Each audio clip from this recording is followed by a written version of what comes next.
Movies.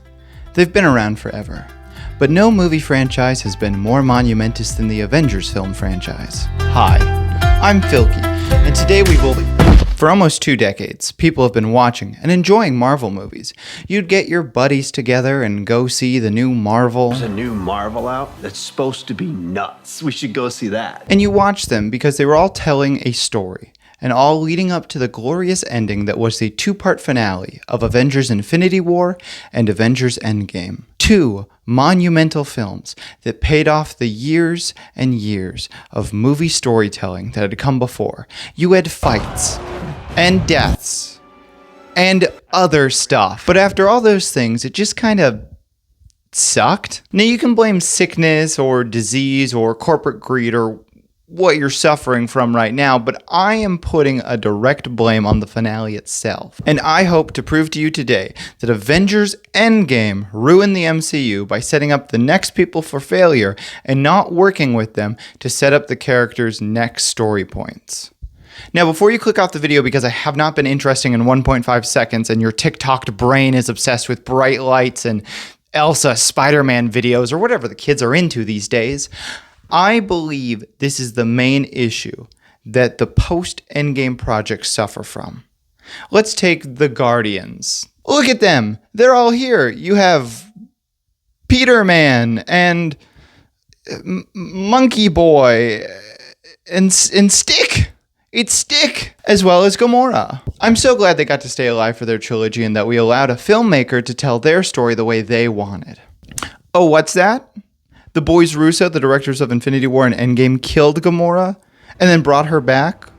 But it wasn't really her. It was an alternate version of her who never knew our main character, so she never got the character development over the past few movies and years that everyone else got. And also us as the audience, although we see Gamora, this Gamora is not the Gamora that we learned to agree with, to worry about, to love.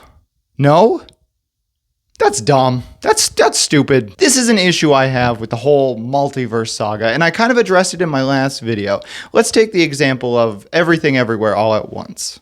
A beautiful multiverse movie that was produced by the Russos. Don't you mess this multiverse up! Everything Everywhere All at Once, while being an amazing film that explores themes of existentialism and nihilism, has many things to offer. One of those things is about how to make the audience care about multiversal characters. See, the multiverse is infinite, and that means if I die, there's a million versions to replace me. When Wanda kills a bunch of people, including Captain Carter, a character that we were taught to love from the What If Disney Plus show, it doesn't matter because there are an infinite number of Captain Carters. We'll kill a million more. You want to have an emotional impact in your movie? Don't worry. Kill a character, bring her back, and let the next guy worry about it. Also, have a Thor. What's that? You don't know how to write or use Thor and had a hard enough time making a Thor-like character work in your own original script? Don't worry about it. New Zealand guy will take it. By the way, you should thank that man, James Gunn. He had single-handedly saved the beginning of your movie. Oh, what's that? You thanked him by putting him in the beginning of Suicide Squad as a rat man? Okay, cool. Yeah, that's cool. That works. But Thor, he went through one heck of a character arc in Endgame. I mean, he went from Man of Legend to Man of Lard. So we need to real quick explain how he got ripped in Thor 4. That's what montages are for. But the issue I would say with this project is that Taika was uninspired. It's good to see a movie with an artistic vision and think, wow, good movie. It's another to say this filmmaker should make 500 more movies just like this one. So, although I don't think the Russo bros ruined Thor 4, I think it was the expectations that the Russo brothers gave the studio heads at Marvel and Disney that did him in. Russo's put out banger after banger after banger. But sometimes you only have the passion and insight for one project. Sometimes that's all you have in you, and you need to move to the next thing. That's fine, that's normal. You're the weird one. But if you only have one thing to say, you shouldn't be forced to pick up your hammer and strike again. Loki may have been a banger. Banger? Hardly even know her. But we can all agree that this Loki is different than this Loki. This Loki had an arc over a decade of films, and this Loki got there in like 2 minutes. That's fine. It's just sloppy. Oh, like you have anything to say about sloppy writing. Shut up! And honestly, I'm fine with this character being this way. Season 1 and 2 of Loki are some of the most phenomenal things that Marvel have put out. And I also love how it's in this world unto itself, entirely by itself. I just wish we could let this Loki become his own thing. Like, it's an interesting concept. A god of mischief is stolen from his timeline and brought to a timekeepers organization. That's a good concept. What does he do with the knowledge of his friends and family's death? He becomes exactly like this guy. Okay, let's see. Who do we have here? Ooh, Black Widow. Shouldn't have taken her that long to get a movie. The Russos didn't really do anything with Captain Marvel. She didn't change it all. Still don't really know what her character is supposed to be.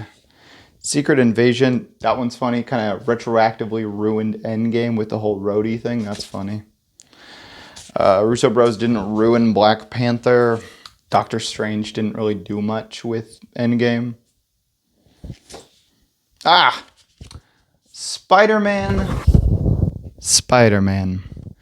does whatever an Iron Boy does, I guess. Okay, listen, I've never been an Iron Boy Spider-Man hater. I think this has some potential. We can see Spider-Man get mentored, so like when he eventually does mentor Miles, which we know will happen, obviously Miles will be the next Spider-Man, it will be fun to see him do some things that his teacher did, and maybe he'll retroactively think, oh, it wasn't that easy to teach Spider-Man. My biggest issue is that Spider-Man Far From Home shouldn't have needed to be about Iron Man from the very start. But based on how Infinity War and Endgame set up the relationship between these two characters, a death, a life, and a death, like they couldn't have ended it any other way than impacting the entire plot of the next Spider-Man project. And don't get me wrong, I like Spider-Man From Home for the most part. What I'm saying is that director John Watts didn't really have much of a choice other than to tie it in so heavily to Iron Man. Say what you want about drone glasses and CGI bubbles, I just think directors shouldn't have to be forced to shoehorn this stuff in. And I think that's what gets me. The other MCU movies were so proactive with universe building, with storytelling. Everything built upon itself to the climax. The MacGuffins were slowly retconned to be Infinity Stones. The big bad Thanos was hyped up more and more, and we slowly got to our conclusion. But what we didn't account for is what happens next? What happens after the happily ever after? We didn't account for the makers to have their voices heard. We trapped them in a bubble where they could either write their way out in 3 seconds or within 3 movies. Endgame didn't slam the door shut. It locked the next generation inside it. Every character was left mid-stride, half-step between resolution and rebirth. Thor had to rebuild himself. Peter had to replace his father figure. Wanda had to grieve. And instead of freedom, every new writer got a map with a big circle on it that said, "You are here." They couldn't tell their own stories, they had to justify the last ones. Because when you inherit a universe where every arc was already outlined, the only thing left to do is to color in the lines. And that's not creation, that's compliance. Endgame didn't destroy the MCU.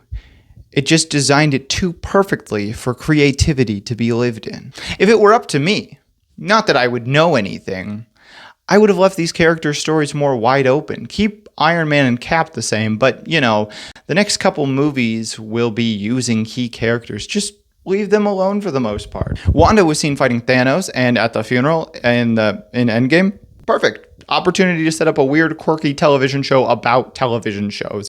It didn't leave the creator trapped in a bubble. So next time you're feeling creatively trapped in a corner, never to escape, just remember, it's the Russo brothers' fault.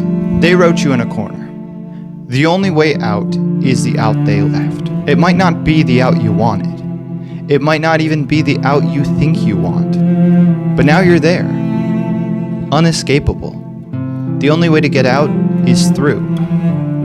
It might not be what you wanted, or how you wanted. It might not even be decent, but it's the way forward. Let's just hope people stick around.